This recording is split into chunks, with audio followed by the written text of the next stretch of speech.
দেশের সক্ষমতার প্রতীক পদ্মা সেতু, মাথা না নোয়ানোর এক গল্প। বিশ্বব্যাংক অর্থায়নের প্রতিশ্রুতি দিয়েও মুখ ফিরিয়ে নিলে নিজেদের টাকায় এই সেতু নির্মাণ করে সরকার। এরই মধ্যে দেশের অর্থনীতিতে পড়ছে এর প্রভাব। তবে পুরো সুফল মিলবে তৃতীয় বছর থেকে। মুক্তিযুদ্ধের পর এই মেগা প্রকল্পের সাফল্যকে বাঙালির বড় অর্জন বলছেন বিশ্লেষকরা।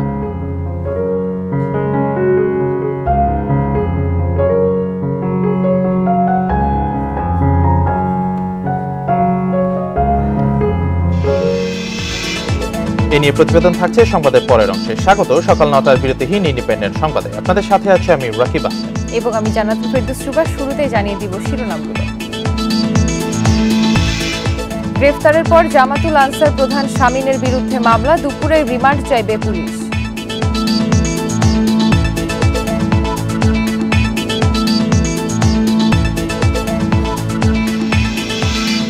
বিমানবন্দরে আটক পিপলস ব্যাংকের চেয়ারম্যান আবুল কাশেম, বিদেশ যাত্রায় ছিল নিষেধাজ্ঞা।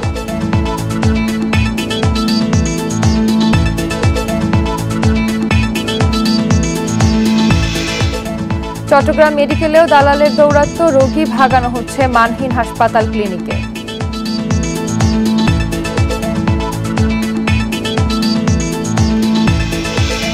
শুনছিলেন প্রধান শিরোনাম। সংবাদে এছাড়াও যা থাকছে: ঈদে রেলপথে বাড়ি ফেরা শুরু আজ। ঢাকা থেকে নানা রুটে ছাড়ছে 48 জোড়া বিশেষ ট্রেন।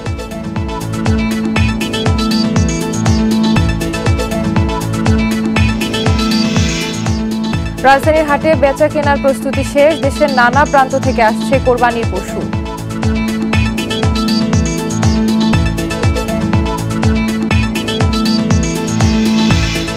শুনছিলেন শিরোনাম, এবার বিস্তারিত। 6 বছর পলাতক থাকার পর গ্রেফতার হয়েছেন জঙ্গি সংগঠন জামাতুল আনসারের প্রধান শামীন মাহফুজ। শুক্রবার রাতে স্ত্রী নাজনীন সুলতানা সহ তাকে ডেমরা থেকে গ্রেফতার করে সিটিটিসি। পরে অস্ত্র ও বিস্ফোরক পাওয়ায় থানায় সন্ত্রাস বিরোধী আইনে করা হয় মামলা। দুপুরে তাদের আদালতে তুলে রিমান্ড চাইবে পুলিশ।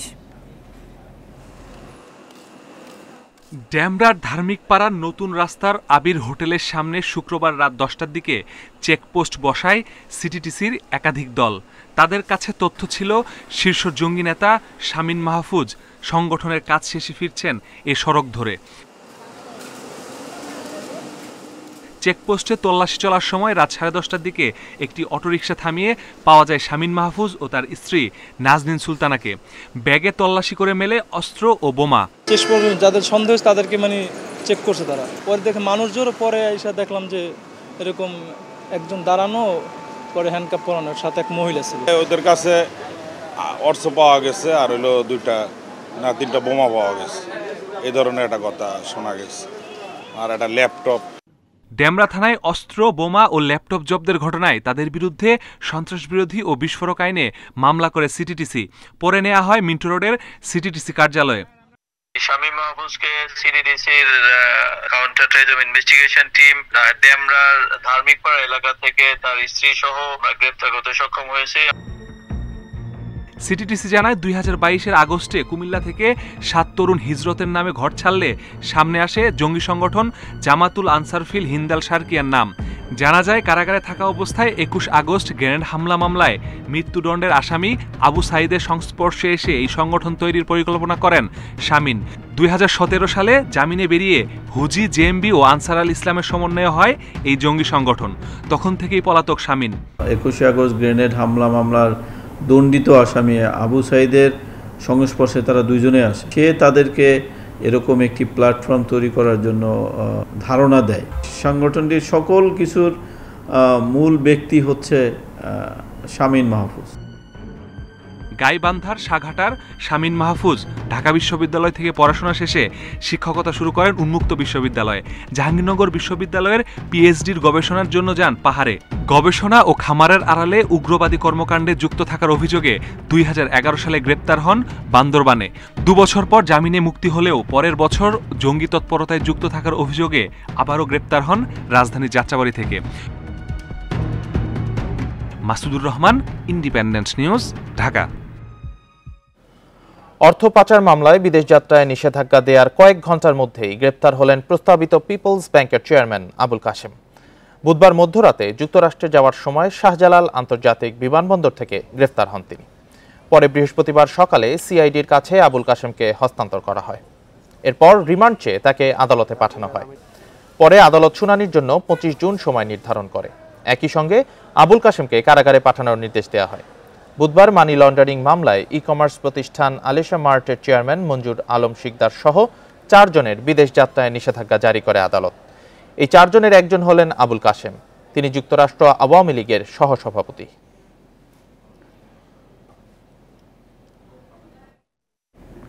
জামালপুরের সাংবাদিক গোলাম রব্বানী হত্যা মামলার প্রধান আসামি সাধুরপাড়া ইউনিয়ন পরিষদের সাময়িক বরখাস্ত চেয়ারম্যান মাহমুদুল আলম বাবু আদালতে স্বীকারোক্তিমূলক জবানবন্দি দিয়েছেন। শুক্রবার দুপুরে জামালপুর চিফ জুডিশিয়াল ম্যাজিস্ট্রেট আদালতের বকশীগঞ্জ আমলি আদালতে স্বীকারোক্তিমূলক জবানবন্দি দেন তিনি। বাদীপক্ষের আইনজীবী জানান, 5 দিনের রিমান্ড শেষে প্রধান আসামি মাহমুদুল আলম বাবুকে আদালতে তোলা হয়। সেখানে তিনি হত্যাকাণ্ডে জড়িত থাকার কথা স্বীকার করেন। পরে বিচারক তাকে কারাগারে পাঠানোর নির্দেশ দেন। গত 14 জুন বাড়ি ফেরার পথে সাংবাদিক রব্বানীর উপর হামলা চালানো হয়। 15 জুন চিকিৎসাধীন অবস্থায় মারা যান তিনি।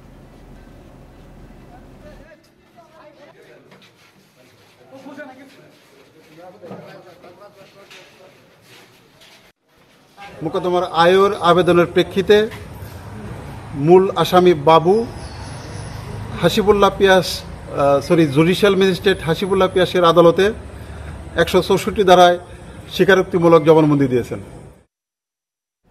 এবার পদ্মা সেতুর খবর।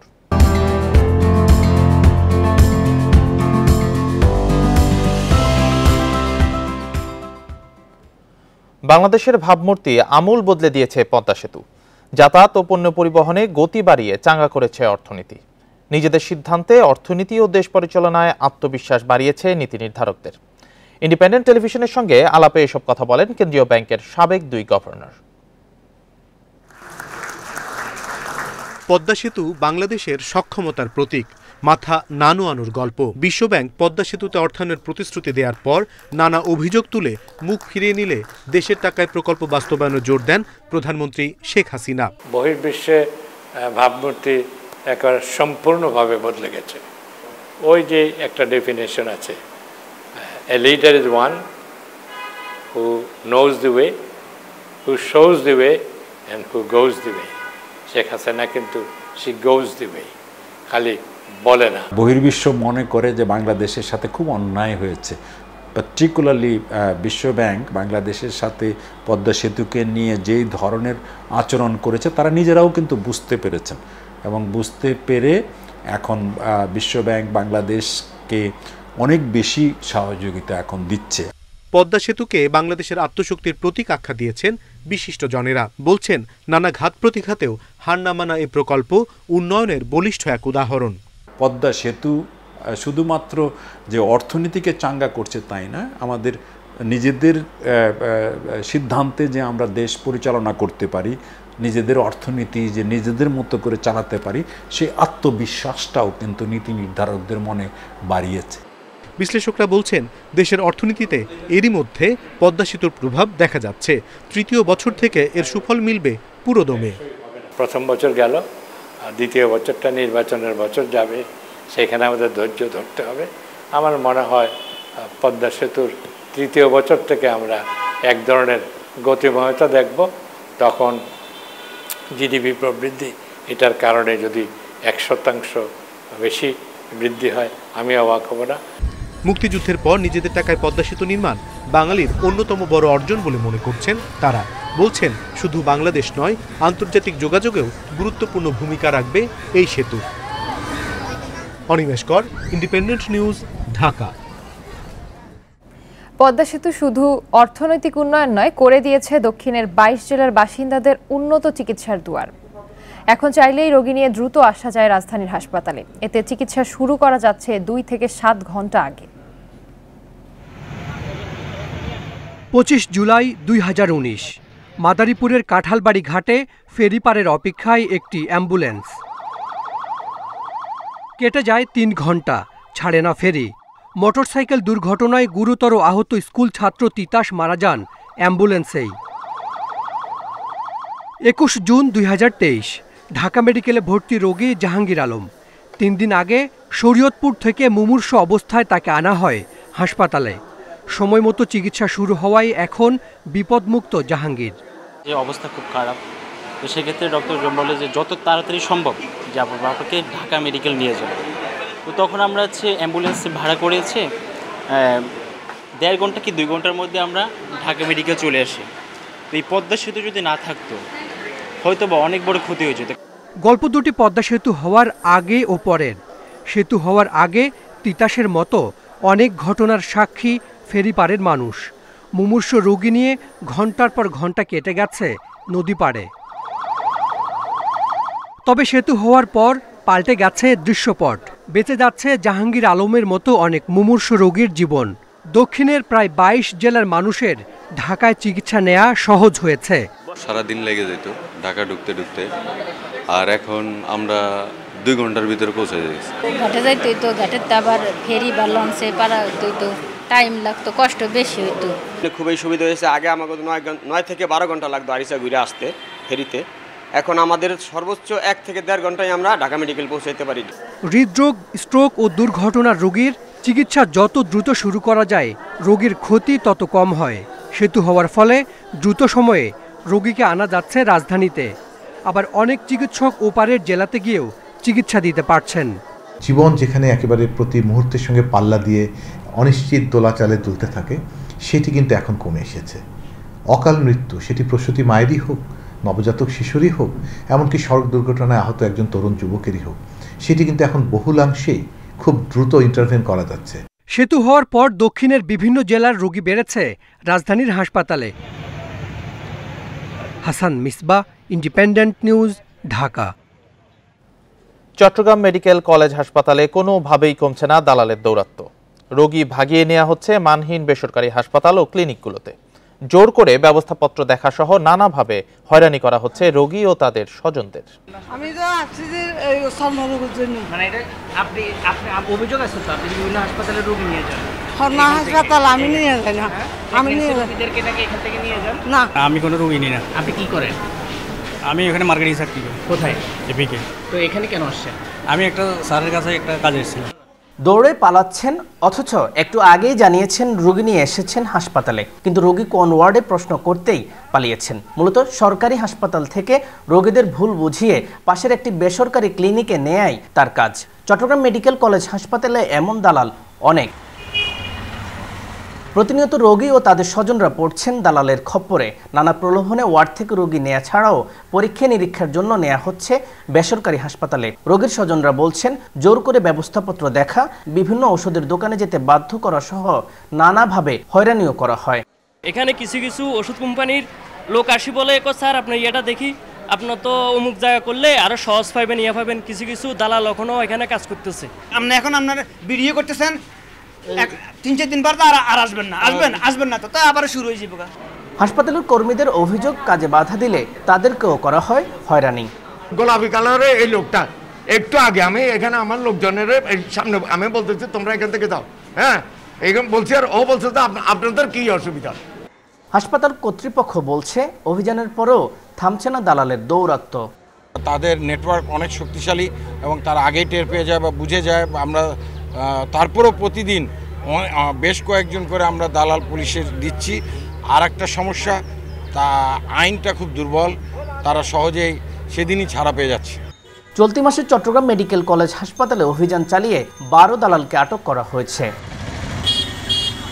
Rakibuddin, Independent News, Chattogram. রেলপথে আজ থেকে শুরু হলো ঈদযাত্রা। গত 14 জুন যেসব যাত্রী আগাম টিকিট কিনেছিলেন তারাই আজ ঢাকা ছাড়ছেন। ঢাকা থেকে বিভিন্ন রুটে আজ ছেড়ে যাচ্ছে 48 জোড়া ট্রেন। এসব ট্রেনের 25% আসনবিহীন টিকিট বিক্রি হচ্ছে কাউন্টারে। রেল কর্তৃপক্ষ জানিয়েছে, যাত্রীদের নিরাপদ যাত্রা নিশ্চিতে সব ধরনের ব্যবস্থা নেওয়া হয়েছে। টিকিট ছাড়া কাউকে ঢুকতে দেওয়া হচ্ছে না। কমলাপুর রেল স্টেশনে 3 দফায় এনআইডি কার্ড ও টিকিট চেক করা হচ্ছে। এছাড়া ট্রেনের শিডিউল বিপর্যয় এড়াতে বিমানবন্দর স্টেশনে যাত্রা বিরতি করছে না ঢাকাগামী 8টি ট্রেন।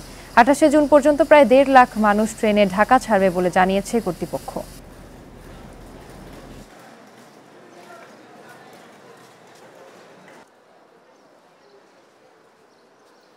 ঝুঁকি নিয়ে ছাদে উঠে কিংবা আপনার অতিরিক্ত আপনার যাত্রী হয়ে ট্রেনে ভ্রমণ না করার জন্য আমরা অনুরোধ করব। এবার কিন্তু গতবারের থেকেও এবার আরেকটু আমরা সচেতনভাবেই কড়াকড়িভাবেই আমরা এটি নিশ্চিত করতে চাই।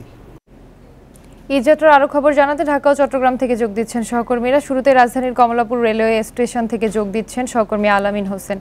আলামিন, যাত্রীদের ভিড় কেমন দেখছেন, আর প্রথম দিনে কোনো ধরনের ভোগান্তি রয়েছে কি? ভোগান্তির চিত্র একদম নেই বললেই চলে। যাত্রী যেটা আসলে উচ্ছ্বাস প্রকাশ করেছেন, তবে টিকিট পেতে ভোগান্তির যে একটি বিষয় থেকে থাকে সেটি তারা বলছেন। এখন সক্ষমতার একটি বিষয় চিন্তা করতে হবে। সেক্ষেত্রে আমাদের ট্রেনের চাহিদা হচ্ছে পার ডে হচ্ছে 1 থেকে 1.5 লাখ, কিন্তু টিকিট দেওয়া হচ্ছে 29,000-এর মতো।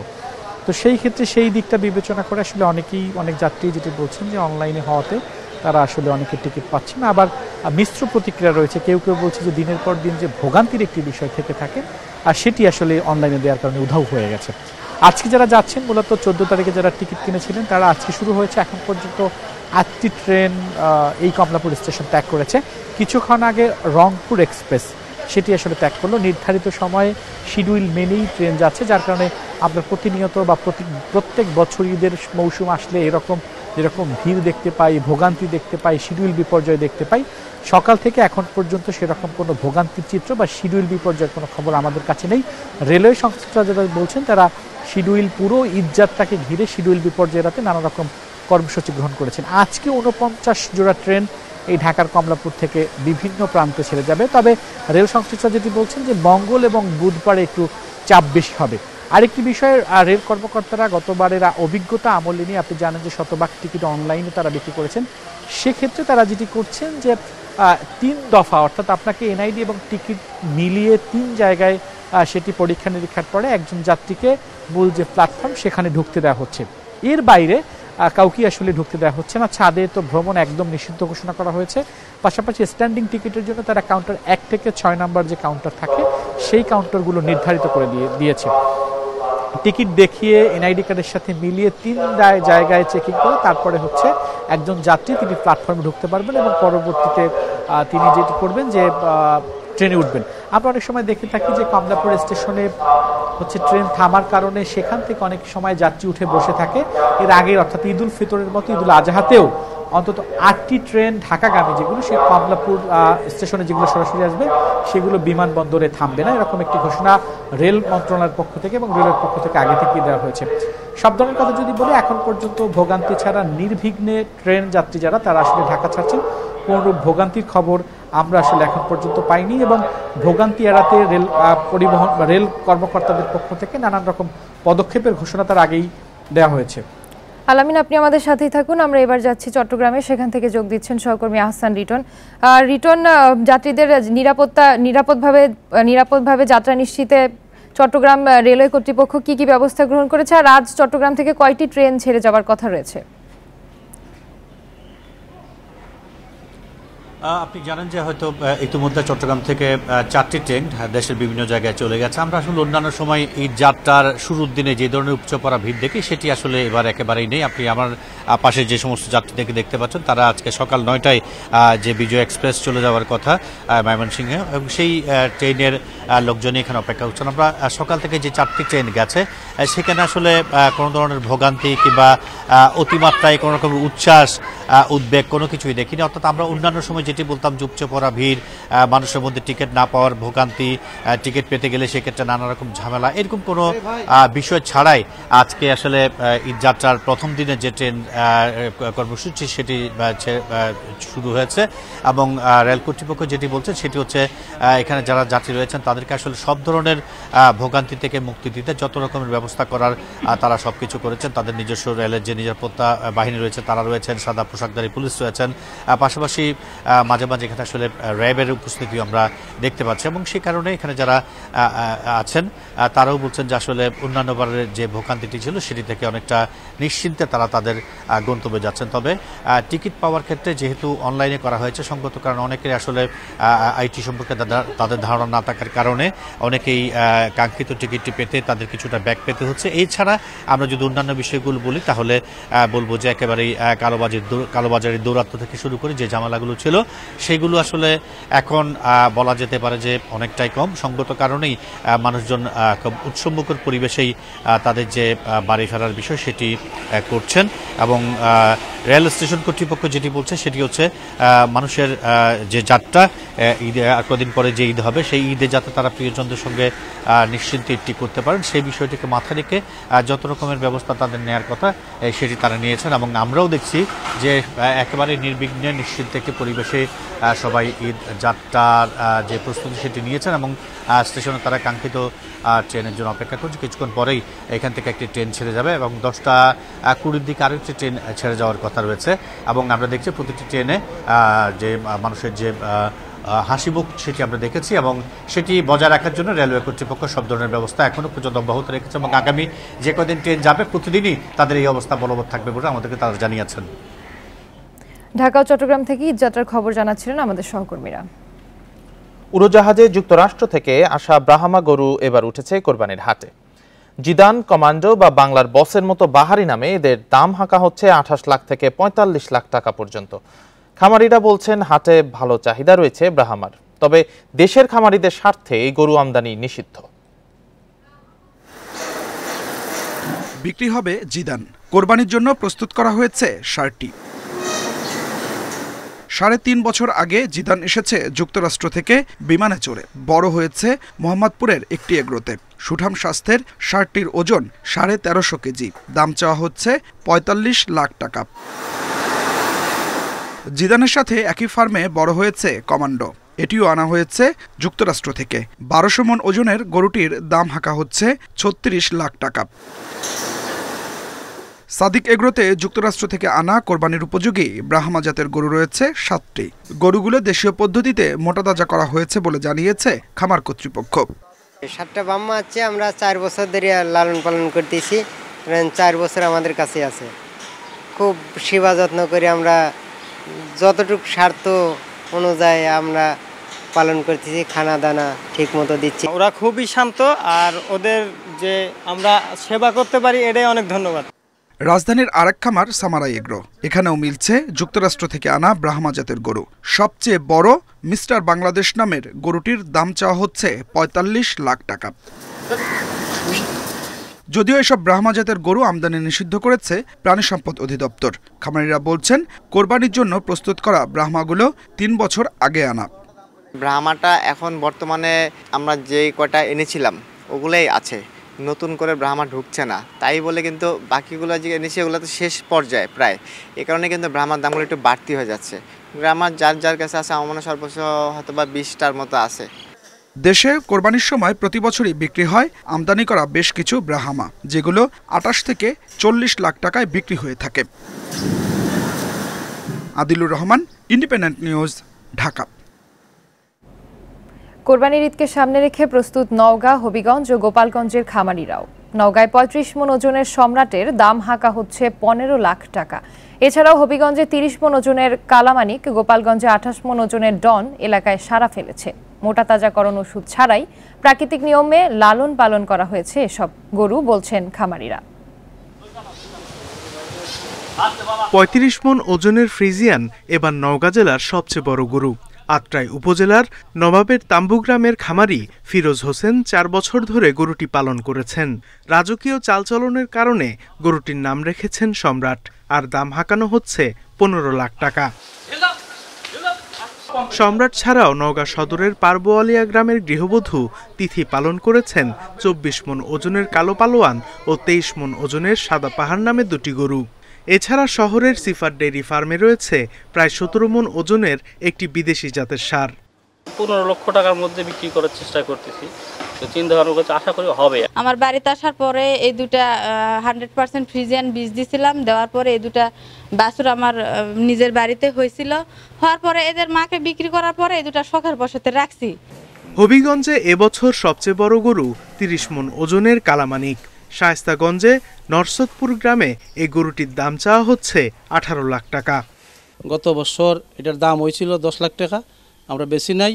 এই বছরও বিভিন্ন জন এই কালামানিকটা দেখতেছে, এটা দাম দর হইতেছে, কিন্তু আমরা দাম চাইছি বর্তমানে 18 লাখ টাকা। গোপালগঞ্জে এবার কোরবানির পশুর হাট মাতাতে আসছে সাদা কালো রঙের 28 মণ ওজনের ডন। গোপালগঞ্জ সদর সোনাকুর গ্রামের রাধেশ্যাম পোদ্দার পালন করেছেন গরুটিকে। প্রাকৃতিক খাবারে বেড়ে ওঠা ডনের দাম হাঁকানো হচ্ছে 9 লাখ টাকা। কাঁচা ঘাস, হালকা পরিমাণে খ্যাড় বেশি, ভুসি, কুড়া, ভুট্টার গুঁড়ি, এই খাবার।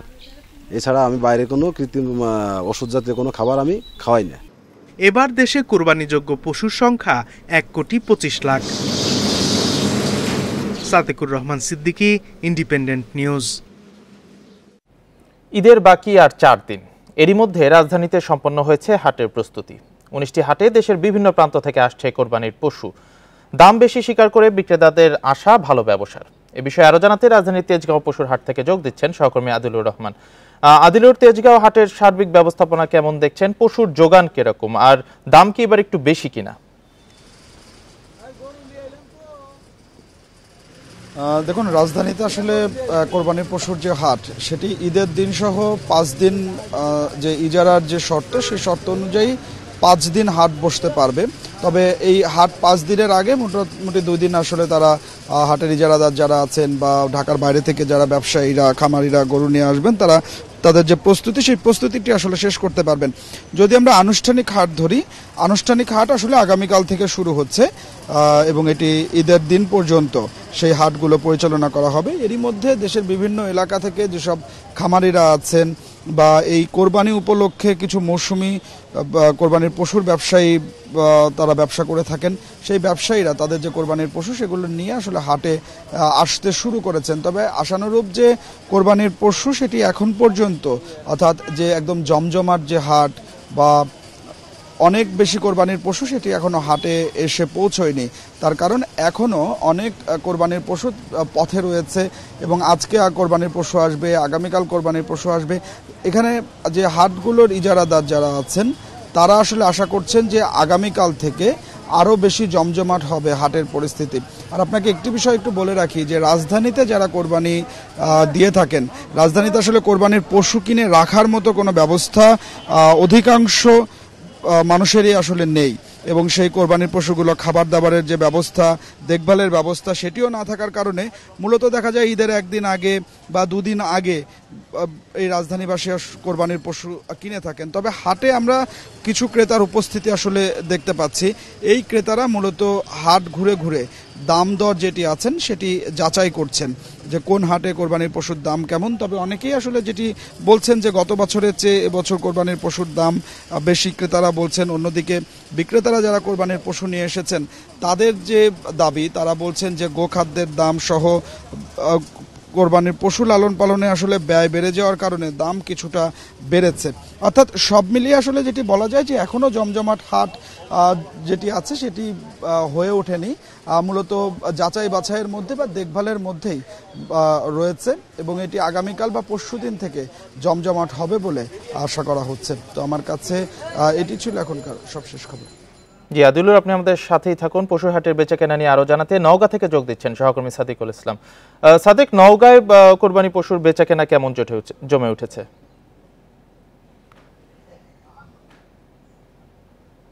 দেখুন, নওগাঁতে কিন্তু এবারে পশুর চাহিদা 3,70,000, আর এর বিপরীতে কিন্তু এখানে পশু আছে প্রায় 7 লক্ষাধিক। আপনাকে জানাই যে ইতিমধ্যে কিন্তু পশুর হাটগুলো জমতে শুরু করেছে এবং নওগাঁ জেলায় পশুর হাটের সংখ্যা কিন্তু 28টি। আমার সঙ্গে কথা হয় এখানকার আপনার প্রাণী সম্পদ কর্মকর্তা আর সঙ্গে, তিনি যেটি আমাকে জানিয়েছেন যে আমরা নিরাপদ পশুর স্বাস্থ্য পরীক্ষার জন্য আপনার প্রতিটি হাটে কিন্তু আমরা প্রাণী সম্পদ বিভাগ থেকে টিম রেখেছি, যেগুলো তারা কিন্তু স্বাস্থ্য পরীক্ষা করছেন। আর এখানে আমি ক্রেতাদের সঙ্গে কথা বলেছি, তারা যেটি আমাকে জানিয়েছেন যে এবারে কিন্তু তুলনামূলকভাবে গরুর দাম অর্থাৎ কুরবানির পশুর দাম কিছুটা কিন্তু বেশি। বিশেষ করে মাঝারি আকারের যে পশুগুলো আছে সেগুলোর দাম কিন্তু গত বছরের তুলনায় 5 থেকে 10,000 টাকা বেশি বলে দাবি করছেন ক্রেতারা। আর বিক্রেতারা যেটি বলছেন যে আসলে পশু খাদ্যের দাম প্রতিটি ক্ষেত্রেই কিন্তু এত বেশি বেড়েছে, সেক্ষেত্রে কিন্তু এই দামটি, বাড়তি দামটি না দিলে তাদের কিন্তু কোনো লাভই থাকছে না। আর একটি তথ্য আপনাকে জানাই যে আপনি জানেন যে নওগাঁ জেলায় কিন্তু প্রায় 35,000-এর মতো কিন্তু ছোট বড় খামার রয়েছে। এই খামারগুলোতে কিন্তু অসংখ্য পশু রয়েছে আর কুরবানি উপযোগী পশুর সংখ্যা প্রায় 7 লক্ষাধিক। আমার সঙ্গে কথা হয় এখানকার খামারিদের সঙ্গে, তারা যেটি জানিয়েছেন যে এখানে 35 মণ ওজনের সম্রাট যেমন আছে, এরকম কিন্তু প্রায় ধরেন যে 20টি বড় ধরনের সার রয়েছে যার ওজন 35 থেকে আপনার 20 মণ পর্যন্ত। তারা যেটি বলছেন এই পশুর দামটি কিন্তু তারা পাচ্ছেন না। যেমন ধরেন সম্রাটের কথা যদি বলিস, এখানকার সম্রাটের মালিক তিনি যেটি দাবি করেছেন যে তিনি আশা করেছিলেন যে এটির দাম হয়তো 15 লাখ টাকা হবে, কিন্তু এখন পর্যন্ত 8 লাখ টাকার বেশি কিন্তু কোনো খদ্দের পান না। এই অবস্থার প্রেক্ষিতে তিনি যেটি আশা করছেন যে শেষ মুহূর্তে হয়তো বড় ব্যবসায়ীরা এসে হয়তো এই পশুগুলো ক্রয় করবেন। আর এখানে আরেকটি তথ্য জানিয়ে আমি শেষ করব যে কুরবানির হাটগুলোতে অতিরিক্ত খাজনা নেওয়ার কারণে ইতিমধ্যে কিন্তু জেলা প্রশাসনের পক্ষ থেকে আপনার চৌবাড়িয়া হাট, আবাদপুকুর হাট, কোলাহাট সহ জেলার বিভিন্ন হাটে কিন্তু ভ্রাম্যমাণ আদালত পরিচালিত হয়েছে। এবং ঢাকা ও নওগাঁ থেকে কোরবানির পশুর হাটের খবর জানাচ্ছিলেন আমাদের সহকর্মীরা। রাজধানীতে প্রতি 5 বাড়ির একটিতে পাওয়া গেছে এডিস মশার লার্ভা। সবচেয়ে বেশি লার্ভা মিলেছে ফুলের টব, প্লাস্টিকের পাত্র ও নির্মাণাধীন ভবনের মেঝেতে। স্বাস্থ্য অধিদপ্তরের চলমান বর্ষা পূর্ব জরিপে এই চিত্র পাওয়া গেছে। বড় কর্মসূচি না নিলে আগামী 2 মাসে পরিস্থিতির ব্যাপক অবনতি হতে পারে বলে সতর্ক করেছেন কীটতত্ত্ববিদেরা। রাজধানীর বনানীর 10 নম্বর রোডের একটি বাড়ি, ভেতরে কোথাও কোনো পাত্রে জমা নেই পানি, তবে একটি ড্রামের ঢাকনায় জমে থাকা সামান্য পানিতেই মিলল লার্ভা। পাশের ভবনেও একই চিত্র, সব পাত্র উল্টে রাখা হলেও খোলা ছিল একটি, আর সেখানেই লার্ভা খুঁজে পেল স্বাস্থ্য অধিদপ্তরের জরিপ দল। কোথাও সামান্য পানি জমা থাকলেই মিলছে এডিসের লার্ভা। ছাদ বাগানের যত্ন নেবেন, পানি জমতে দেবেন না, কার্নিশে পানি জমে থাকবে না, পানির ট্যাঙ্কের নিচে পানি জমে থাকবে না, এয়ার কন্ডিশনারের নিচে যে পানি জমে থাকে সেইটিকে পরিষ্কার রাখতে হবে। অর্থাৎ এইটি কিন্তু একটি 24 ঘন্টার দায়িত্ব, 365 দিনের দায়িত্ব। যখন যে অবস্থাতেই আমরা থাকি না কেন আমাদের কিন্তু এটি করতেই হবে। রাজধানীতে মশার ঘনত্ব জানতে 17 জুন জরিপ শুরু করে স্বাস্থ্য অধিদপ্তর। এ পর্যন্ত পরিদর্শন করা হয়েছে 2000-এর বেশি বাড়ি। এর মধ্যে 20 ভাগ বাড়িতেই মিলেছে এডিসের লার্ভা। ছোট্ট একটুখানি জায়গা যেখানে 10-15 মিলি লিটারের বেশি পানি থাকবার জায়গা নেই, সেখানে আমরা অসংখ্য এডিসের লার্ভা দেখছি। তার মানে হলো যে পরিত্যক্ত বাড়ি হোক আর মানুষ বসবাস করে এরকম কোনো বাসগৃহই হোক, যেখানেই স্থির টলটলে পরিষ্কার পানি রয়েছে, যে পানির দিকে কারো কোনো নজর নেই, সেখানেই কিন্তু মশা ডিম পারবার সুযোগটি নিচ্ছে। কীটতত্ত্ববিদেরা বলছেন জুন মাসে এত লার্ভা এর আগে কখনো পাওয়া যায়নি। আমরা এমন ছোট ছোট জায়গাতে আমরা এডিস মশা পেলাম, সেখানে আসলে নগরবাসীর সম্পৃক্ততা ছাড়া, সচেতনতা ছাড়া আমাদের এই এডিস মশা নিয়ন্ত্রণ করা সম্ভব নয়। এখন জুন মাস, জুলাই মাস, এর পরে আগস্ট মাসে আমাদের পিক হবে, সেজন্য আমাদের আগামী মাসটা বেশ সচেতন থাকতে হবে। স্বাস্থ্য বিভাগের হিসেবে শুধু চলতি মাসেই ডেঙ্গু শনাক্ত হয়েছে 4317 জনের, মারা গেছেন 27 জন। Hasan Misbah, Independent News, Dhaka. এ নিয়ে প্রতিবেদন থাকছে সংবাদের পরের অংশে। যাচ্ছি পরের সংবাদে। উজানের ঢল কমায় কুড়িগ্রামের 16টি নদ নদীর পানি কিছুটা কমেছে, তবে এখনও বিপদসীমার উপর দিয়ে বইছে ধরলা ও দুধকুমারের পানি।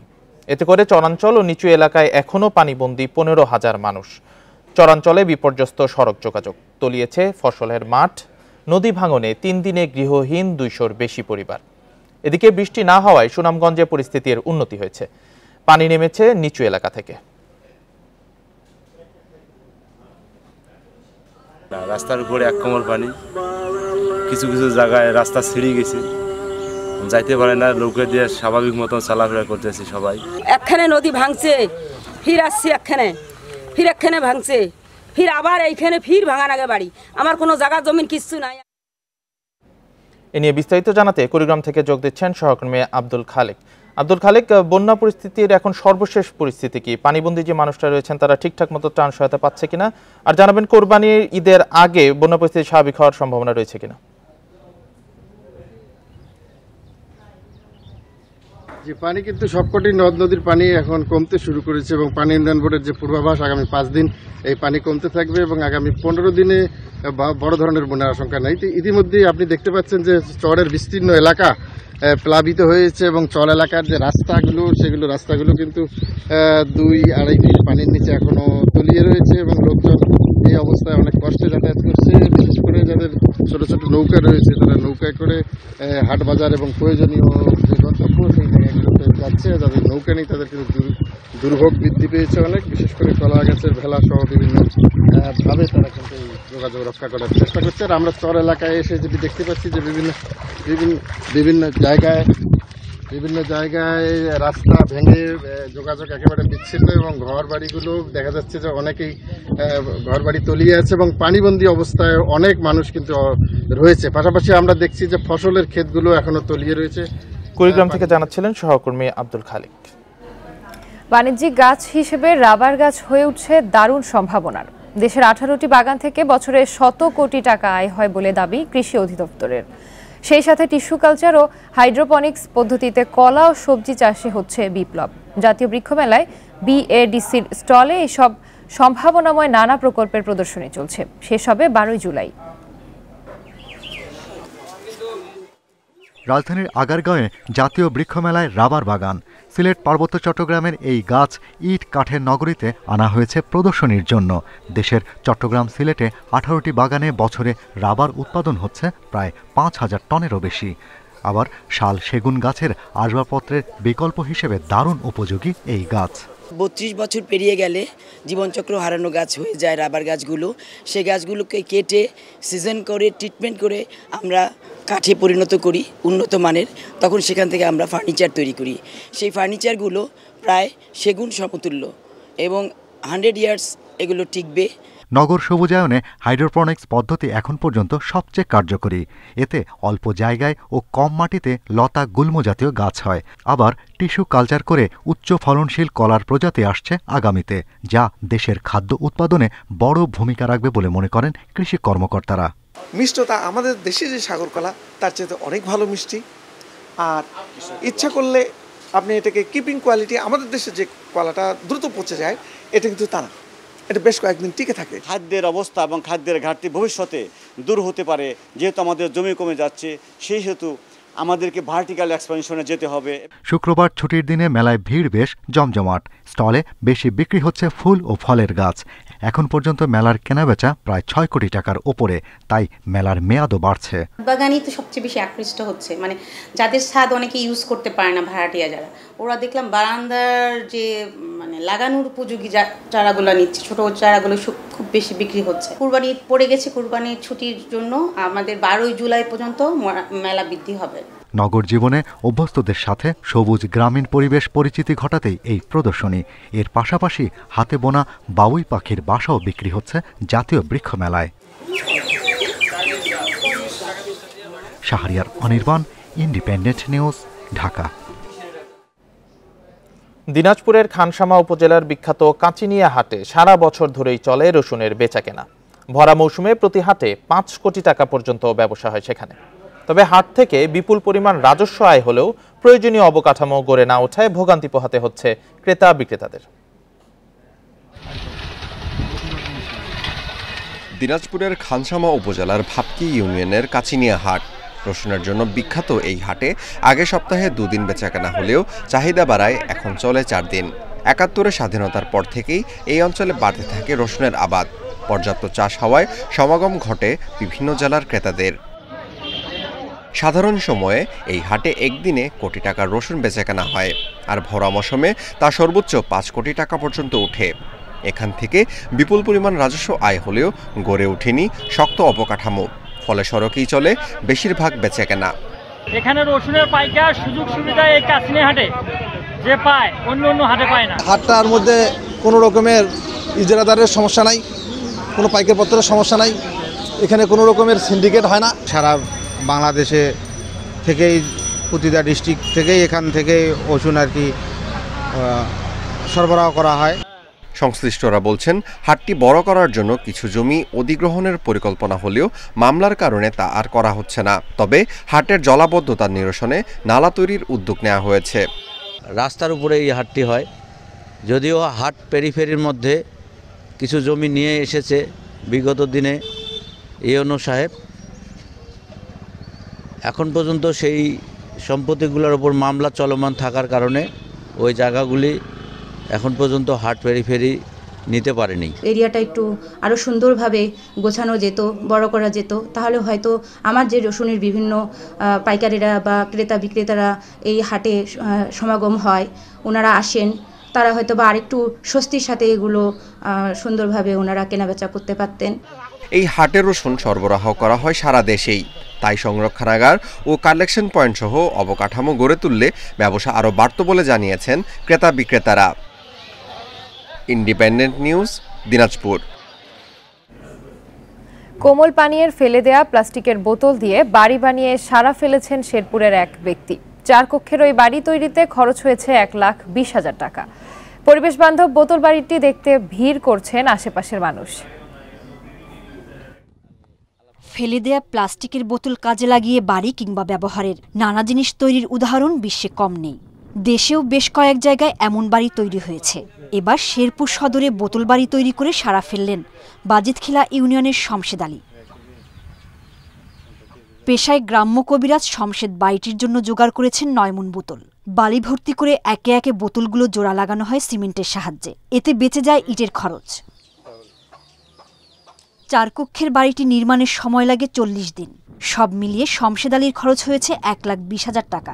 এই বোতলগুলি কিন্তু অনেক পরিবেশ নষ্ট করে, পানির মধ্যে পড়ে থাকে, এই নালা নর্দমায় পড়ে থাকে। হ্যাঁ, তাতে আমার এটা করার উদ্দেশ্য হলো যাতে এটা দেখে আরো 2-4 জনের চাহিদা হয় বা আরো 2-4 জনের যেন বোতলগুলি কাজে লাগায়। বোতল বাড়িটি দেখতে প্রায় প্রতিদিন আশপাশের মানুষ ভিড় করছেন। কেউ কেউ তুলছেন সেলফি। খরচ হয়েছে 1,20,000 টাকা। গড়টা মজবুত হয়েছে, ভালো দেখা যায়, আকর্ষণ আছে। দূর দূরান্ত থেকে অনেক আমাদের বন্ধু বান্ধব আসে গড়টা দেখে, আসলে সত্যি গড়টা অনেক সুন্দর হয়েছে। শমশেদ আলীর বাড়ি দেখে শেরপুরের অনেকে বোতল দিয়ে বাড়ি তৈরিতে আগ্রহী হয়েছেন।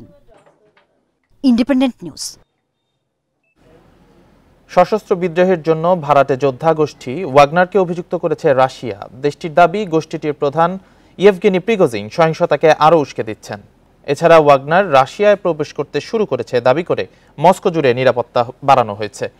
এদিকে শুক্রবার ওয়াগনার বাহিনীর উপর রুশ সেনাবাহিনী ক্ষেপণাস্ত্র হামলা চালিয়েছে বলে দাবি করেছে ওয়াগনার প্রধান প্রিগোজিন। তিনি রাশিয়ার সামরিক বাহিনীকে এমন কার্যকলাপ বন্ধের জন্য আহ্বান জানিয়েছেন। এছাড়া ওয়াগনার সামরিক অভ্যুত্থানের চেষ্টা করছে না বলেও দাবি প্রিগোজিনের। অন্যদিকে ওয়াগনারের উপর ক্ষেপণাস্ত্র হামলা চালানোর কথা অস্বীকার করেছে রাশিয়া। একই সাথে গোষ্ঠীটির প্রধানকে সহিংসতা উস্কে না দিতে আহ্বান জানিয়েছে ক্রেমলিন।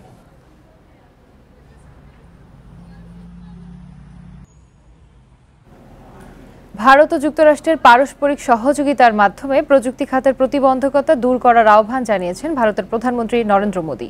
আর ভারতের সাথে অংশীদারিত্ব বাড়ানো ও প্রযুক্তিগত উন্নয়নের মাধ্যমে ভবিষ্যতের লক্ষ্য পূরণের তাগিদ দিয়েছেন মার্কিন প্রেসিডেন্ট জো বাইডেন।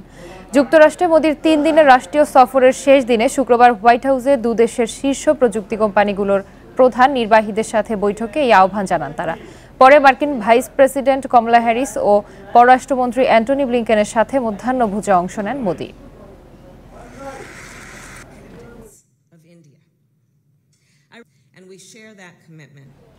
কোনো বড় ঘোষণা ছাড়াই শেষ হলো প্যারিসের জলবায়ু অর্থায়ন বিষয়ক শীর্ষ সম্মেলন।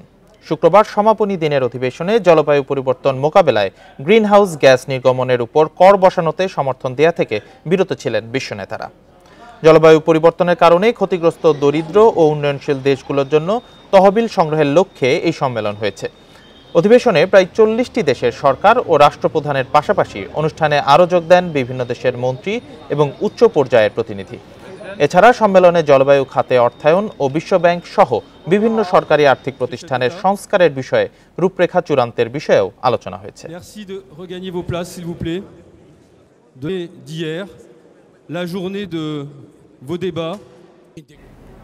টাইটানিকের ধ্বংসাবশেষ দেখতে গিয়ে আটলান্টিক মহাসাগরের তলদেশে বিধ্বস্ত সাবমেরিন টাইটানের ধ্বংসাবশেষ উদ্ধারে অভিযান চলছে। এই ঘটনার তদন্তের দাবি জানিয়েছেন নিহতের স্বজনরা। এদিকে সমুদ্র অনুসন্ধান বিশেষজ্ঞের সাথে ওশান গেট কোম্পানির প্রধান নির্বাহী স্টকটন রাশের প্রকাশিত ইমেইলে দেখা গেছে টাইটানের নিরাপত্তা বিষয়ক সতর্কতা উপেক্ষা করেছিলেন তিনি। টাইটানের ধ্বংসাবশেষ খোঁজার অভিযানে কোস্টগার্ডের সহায়তার প্রতিশ্রুতি দিয়েছে পেন্টাগন। 18 জুন সাবমেরিন টাইটানে করে 5 আরোহী টাইটানিকের ধ্বংসাবশেষ দেখতে গিয়ে দুর্ঘটনার শিকার হয়। বৃহস্পতিবার নিখোঁজ সাবমেরিনের ধ্বংসাবশেষ চিহ্নিত হওয়ার পর এর আরোহীদের মৃত ঘোষণা করে মার্কিন কোস্টগার্ড।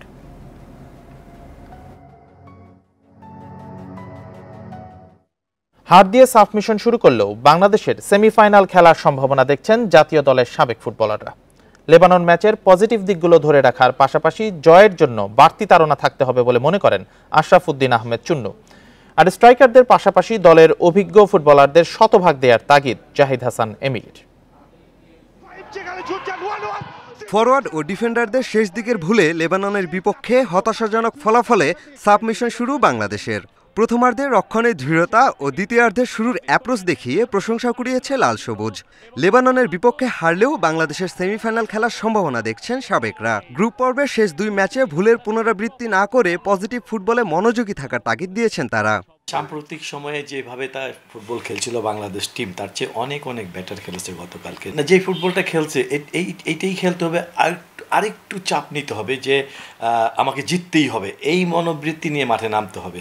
পজিটিভ দিক যেটা হয়েছে যে সেকেন্ড হাফের 60 মিনিটের পরে বাংলাদেশ যে ইন্টেন্সিটি নিয়ে খেলেছে, যে মোমেন্টামটা ছিল, পরবর্তী 2টা ম্যাচে যদি এই মোমেন্টাম ধরে রাখতে পারে বাংলাদেশের সম্ভাবনা রয়েছে সেমিফাইনালে যাওয়ার। লেবাননের বিপক্ষে দ্বিতীয়ার্ধের শুরুতেই জামাল, জনি ও রেজার সাবস্টিটিউট হিসেবে নামানো হয় মোরসালিন, হৃদয় ও হাসানকে। এরপর লেবানিজদের অনেকটাই চাপে রাখে বাংলাদেশ। তাই মালদ্বীপ ও ভুটানের বিপক্ষে ম্যাচে তরুণদের উপর আস্থা রাখার পরামর্শ সাবেকদের। যে 3 জন প্লেয়ারকে উঠিয়েছে, আমি মনে করি এদেরকে স্টার্টিং 11 থেকে বাদ দিয়ে দেওয়া উচিত। মানে 60 মিনিটের পরে যে 11 ছিল, ওই 11টাকে দিয়ে স্টার্ট করানো উচিত নেক্সট ম্যাচে। কারণ ওই 11টা থাকলে হবে কি জানেন, আপনার খেলার একটা স্পিড থাকবে, একটা আপনার ইন্টেন্সিটি থাকবে। নতুনদের উপর আরেকটু ভরসা রাখতে পারি আমরা। নতুনদেরকে যদি আমরা সুযোগ করে দিই, তাদের যদি সাহস সঞ্চয় করা যায়, তাহলে অবশ্যই বাংলাদেশ টিম আরও বেটার ফুটবল খেলবে।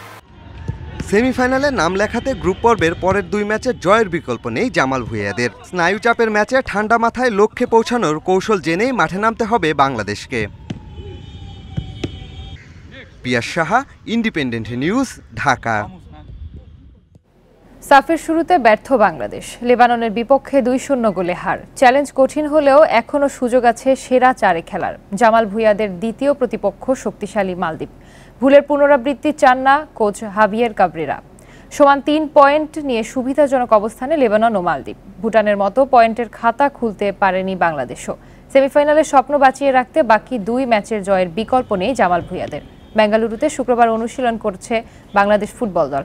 রোববার গ্রুপ পর্বে নিজেদের দ্বিতীয় ম্যাচে মালদ্বীপের মুখোমুখি হবে বাংলাদেশ। দলীয় পারফরমেন্সে মালদ্বীপকে হারানোর কৌশলে খেলতে চায় জামাল ভুঁইয়ারা। সবাই গোল করতে পারে না, মানে it's not only the striker, সবাই গোল করতে হবে। সো এইখানে স্ট্রাইকারের ব্লেম দিলে কোনো লাভ নাই। এটা পুরো টিমের, মানে আমরা একসাথে জিতবো, একসাথে হারবো। ফার্স্ট ম্যাচটা ভুলে যেতে চাই, সেকেন্ড ম্যাচটা নিয়ে এখন আমাদের মেন ফোকাস, কারণ ওইটাই আমাদের জন্য ফাইনাল বলতে গেলে। কারণ মালদ্বীপের সাথে আমরা যেভাবে হোক ম্যাচটা জিততে হবে যদি আমরা টুর্নামেন্টে টিকে থাকতে চাই। 3টা পয়েন্ট অর্জনের খুব কাছে ছিলাম। এত কাছে যখন থাকবেন তখন হতাশা স্বাভাবিক। লেবানন ম্যাচ থেকে ইতিবাচক অংশগুলো গ্রহণ করতে চাই, সেটাই আমাদের মালদ্বীপ ভুটানের বিপক্ষে লক্ষ্য পূরণের শক্তি দেবে। লিওনেল মেসির পর MLS এর ক্লাব ইন্টার মায়ামিতে যোগ দিচ্ছেন তার সাবেক বার্সা সতীর্থ সার্জিও বুস্কেটস। সামাজিক যোগাযোগ মাধ্যম টুইটারে ব্যাপারটি নিশ্চিত করেছে ক্লাব কর্তৃপক্ষ। অবশেষে গুঞ্জনটাই সত্যি হলো, স্পেন ছেড়ে আমেরিকায় পাড়ি জমাচ্ছেন বুস্কেটস। মৌসুম শেষে বার্সা ছাড়ার ঘোষণা দিয়ে রেখেছিলেন আগেই। অন্য সব বড় তারকাদের মতো সৌদি আরবের 2টি ক্লাব থেকেও প্রস্তাব পেয়েছিলেন তিনি। নিখোঁজ সাবমেরিনে থাকা চালক সহ 5 আরোহীর কেউ আর বেঁচে নেই, বিষয়টি নিশ্চিত করেছে মার্কিন কোস্ট গার্ড। আটলান্টিকে টাইটানের নিখোঁজ স্থলে সাবমেরিনটির 5টি টুকরা খুঁজে পাওয়া যায়। ধ্বংসাবশেষের অবস্থা দেখে ধারণা করা হচ্ছে বিস্ফোরণের কবলে পড়েছিল টাইটান। সময়ের সাথে পাল্লা দিয়েও হলো না শেষ রক্ষা। অক্সিজেনের মজুদ শেষ হওয়ার আগে উদ্ধার করা গেল না আটলান্টিক মহাসাগরে নিখোঁজ সাবমেরিন টাইটানকে, বরং মিলল ধ্বংসাবশেষ। এক বিবৃতিতে মার্কিন কোস্টগার্ড জানিয়েছে, টাইটানিক জাহাজের কাছেই এই ধ্বংসাবশেষ পায় রোবটযান আরওভি। যোগাযোগ বিচ্ছিন্ন হওয়ার পর বিস্ফোরণের শব্দ পেয়েছিলেন বলে জানান তারা। শেষ অডিও বার্তায় শোনা গিয়েছিল সাহায্যের আকুতি। দুর্ঘটনার শিকার টাইটানের 5 আরোহীর মধ্যে ছিলেন ব্রিটিশ ধনকুবের হামিশ হার্ডিং, পাকিস্তানের ব্যবসায়ী শাহজাদা দাউদ ও তার ছেলে সুলেমান দাউদ, ফরাসি পর্যটক পল অরি নার্জিল ও ওশেন গেটের প্রতিষ্ঠাতা এবং প্রধান নির্বাহী কর্মকর্তা স্টকটন রাশ। এদের কারো দেহাবশেষ পাওয়ার কোনো সম্ভাবনাই নেই। 18 জুন টাইটানিকের ধ্বংসাবশেষ দেখতে রোমাঞ্চকর এক অভিযানে গিয়েছিল অত্যাধুনিক প্রযুক্তিতে নির্মিত সাবমেরিন টাইটান। টাইটানিকের ধ্বংসাবশেষ এলাকা থেকে সমুদ্রপৃষ্ঠে ফিরতে 2 ঘন্টা সময় লাগার কথা। ম্যানুয়ালি অভিযান শেষ করতে ব্যর্থ হলে 24 ঘন্টার মধ্যেই ফিরে আসার দক্ষতা ছিল এই সাবমেরিনের, কিন্তু বাস্তবে তার প্রয়োগ দেখাতে ব্যর্থ হল টাইটান, ঘটল বিপর্যয়। যুগ যুগ ধরে সমুদ্রে অভিযান চালাচ্ছে মানুষ, কিন্তু ন্যাশনাল ওশেনিক অ্যান্ড অ্যাটমসফিয়ারিক অ্যাডমিনিস্ট্রেশনের পরিসংখ্যান বলছে এখন পর্যন্ত সমুদ্রতলের মাত্র 20% ম্যাপ করা গেছে। গবেষকদের একাংশের দাবি, মহাকাশে ভ্রমণ সমুদ্রের তলদেশে যাওয়ার চেয়ে সহজ। Nusrat Sherin, Independent News. আর এই ছিল এখনকার সংবাদে। ইন্ডিপেন্ডেন্ট টেলিভিশনের সব খবর বিস্তারিত জানতে চোখ রাখুন ফেসবুক, ইউটিউব ও টুইটারে। এতক্ষণ সাথে থাকার জন্য সবাইকে ধন্যবাদ।